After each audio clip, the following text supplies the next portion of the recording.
Hey guys, it's Presley and I am here filming today for the top 5 exercises you need to be doing as a firefighter first responder, whether you're a paramedic or an EMT or you're a volunteer, no matter what you are.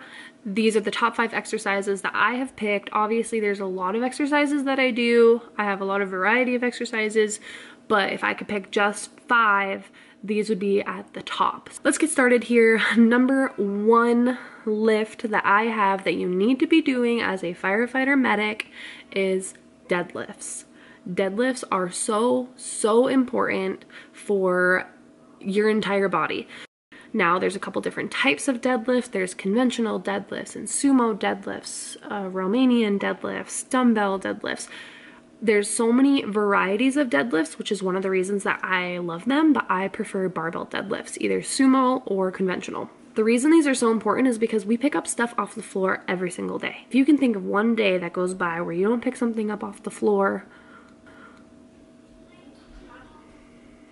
deadlifts are basically one single full body movement that is going to give you maximum results. Think of it as you can go to the gym and do bicep curls for your biceps, and you can go do leg curls for your hamstrings and leg extensions for your quads. With the deadlift, you're doing one movement that is pretty much using multiple muscle groups. So you're gonna get the maximum amount of results with one movement versus if you just had went to the gym and did a ton of different movements for those muscles. Deadlifts can help strengthen your back and help you learn proper lifting technique. One of the things specifically in my job that I can tell you that I would use deadlifts for are lifting heavy equipment, the stretcher, or patients off the ground. The sumo deadlift, I think, recruits more of your glutes, and that's kind of what I was going for when I would train legs. I would do the sumo deadlifts on kind of my hamstring and glute days. The second workout that you need to be doing as a firefighter medic are planks. I hate planks so much, and I think my hatred for planks stems from high school soccer, where our coach used to make us plank while our partner would run suicides, and if any of us touched down, then we had to do it for longer and do more suicides, and then we would switch. And it got to the point where I was doing like a 5-minute plank and it didn't even faze me. Planks are so easy. The reason I like them is you can do them anywhere. You don't even need anything to do them. You can just go do a plank right now if you want. There's so many ways to do planks. You can do them with straight arms. You can do them on your elbows. You can do hip taps with them. You can put weight on your back. You can do up downs. You can do a plank and scissor your legs. Or there's so many ways to do planks.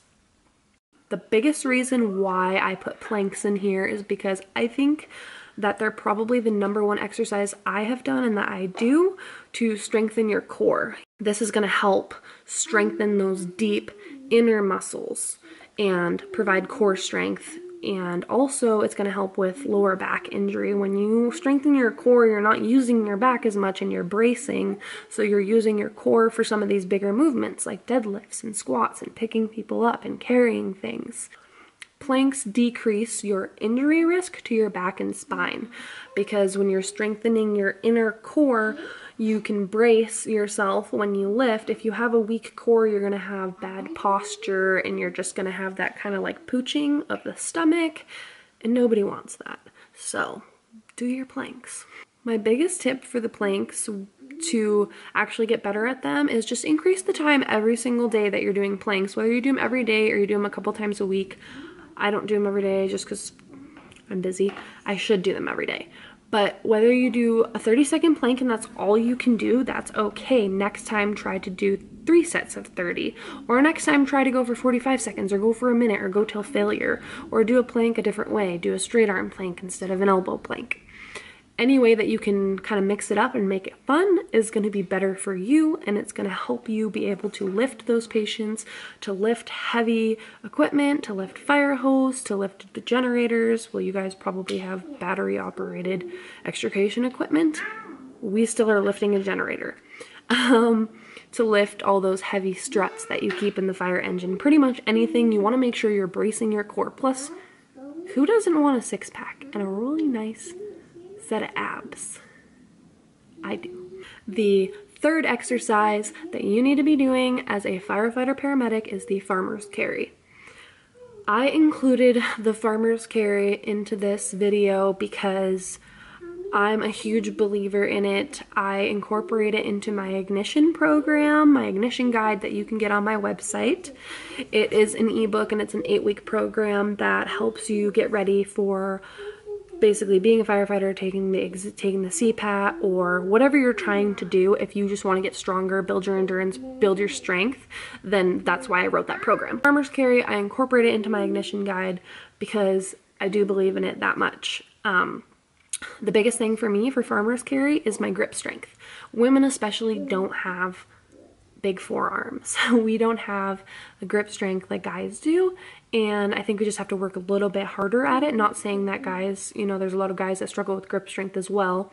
Forearms, they just don't grow like other parts of the body. Forearms and calves. I don't know if it's just me or what, but think about it. You're on a fire scene and you have to pick up chainsaws and you have to carry tools, you have to carry hose.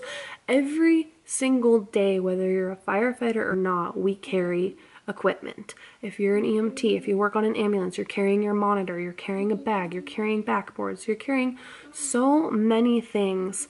We all carry things daily in our lives, and the importance of adding farmer's carries will help you to be able to carry and have more resistance over a prolonged period of time. Doing farmer's carries will help develop your upper trap area and your shoulders. I know that when I do farmer's carries, my traps and my shoulders are killing me and my forearms are burning really bad. They suck, but doing farmer's carries can actually improve conditioning depending on how you're doing them. I have in my ignition program a couple of variations to where I have them go on the treadmill and walk on an incline holding 2 dumbbells or 2 kettlebells, just walking, or doing intervals with them, whether it's walking with the kettlebells or whatever.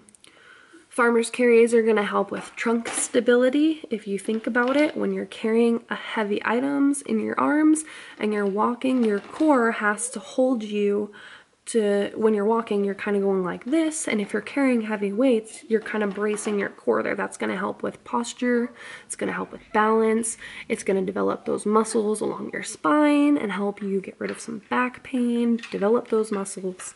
And I promise you, doing farmer's carries, if you do them for 4 weeks, 4 to 6 weeks, and incorporate them at least twice a week into other exercises, you will notice such a huge difference. The fourth exercise you need to be doing as a firefighter medic are squats, barbell squats.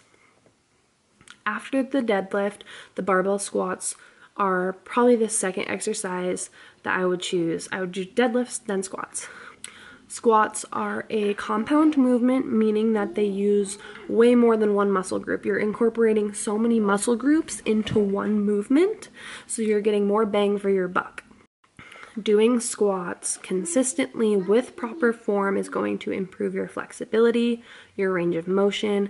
It's going to decrease the risk of injury. It's going to prevent back injuries. It's going to stabilize your core. You're going to get a stronger core. You're going to get stronger legs. You're going to be able to just get stronger in general. We constantly are picking things up off the ground, as I said, with deadlifts. We're not always picking things up hinging at the hips or the range of motion like a deadlift. Sometimes we pick things up by squatting. Think of if you were picking up one of those old stretchers with a patient on it, or you're picking up a patient off of a backboard. You're going to get down to the ground in a squatting position. You're going to keep your chest up, your shoulders back, and you're going to hold the backboard or whatever it is, and you're going to squat up. You're going to stand up. Our legs are the strongest muscles in our body. So when we use our legs versus our upper body, when we use our legs properly lifting while keeping a neutral inline spine, you're going to reduce the risk of injury. The number one injury in the fire service and in EMS are back injuries, mainly due to improper lifting. There's such a wide diversity of squats, which is why I like them. For squats, you can do body weight squats, sumo squats, regular squats, narrow stance squats, back squats, jump squats. There are just so many options. I used to squat 2 to 3 times a week consistently on the program that I was on. Just would start it as a compound movement, and then I got into powerlifting and I was doing squats once a week because I was doing heavy squats. And then I started doing an accessory day of squats that I would add just with like lighter type of squats with different varieties. I noticed the biggest improvement in my strength and my muscle mass when I was doing squats 2 to 3 times a week. I would have one heavy day, and then the other days I would do pyramids or drop sets or burnouts, do just some type of squatting movement. And I noticed that that was actually the exercise that developed my legs and my glutes the most and made me the strongest in a squat position.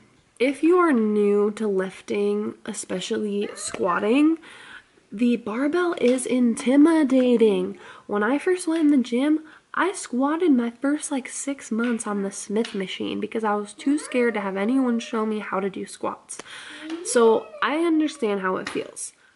You need to stop being intimidated of the barbell. Find somebody in your area or your gym who can show you the proper way to squat, or watch a YouTube video on it. I think that's enough on squats.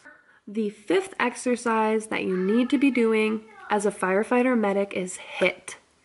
HIIT stands for high intensity interval training, and the reason I incorporated this is because I think it's so important, even though it's like a wide variety, like a little category, I guess, of exercise. Is this has helped me immensely in becoming stronger and improving endurance. Mostly the other exercises that I have shown you are going to help with strength building. HIIT is going to help you with the endurance aspect. We all know that firefighting is a super enduring job. It's hard. I don't know how to explain it to people who haven't done it before, but for those of you who do know, putting on turnouts alone and trying to do anything is hard. Putting on a pack, breathing through a straw, and climbing stairs, crawling, dragging hose, carrying tools, all of that stuff is so cardiovascular in nature, and it's hard to get that kind of cardiovascular endurance without actually doing enduring activities. So basically what HIIT is it's kind of short bursts of exercise with either like a rest or a lower intensity exercise to follow. So for example, you would do like a 30-second sprint, and then maybe you would do a jog or a fast walk for 30 seconds to a minute, and then you would do it again. That would be like one round, and you do it again. HIIT actually burns more calories, and it burns calories even after you stop working out. So it's going to burn more calories. Doing 10 minutes of HIIT can burn more calories than somebody who is at a consistent pace on the treadmill or the stair climber for 40 minutes. HIIT stabilizes blood sugar levels, so if you're a diabetic, I would highly recommend, since it improves insulin resistance. It can lower your blood pressure and your heart rate, but you need to be doing it consistently. I recommend doing HIIT about 3 times a week. You really only need anywhere from 10 to 30 minutes. The nice part of it is you burn a ton of calories in such a short amount of time. You can use HIIT to do fire functional fitness, so anything that you struggle with, if you struggle with dummy drags, you can incorporate that into it. You can incorporate lunges or tool carries. You can incorporate battle ropes, but with fire hose. So that is like my favorite thing about HIIT, is it's so diverse, and you can pretty much do anything for it. Okay. I hope you guys enjoyed this video. If you liked it, please comment and like, and then hit the subscribe button, turn on alerts, and let me know down below what else you guys would like to see me film. Hopefully this was helpful for you, and yeah, just let me know.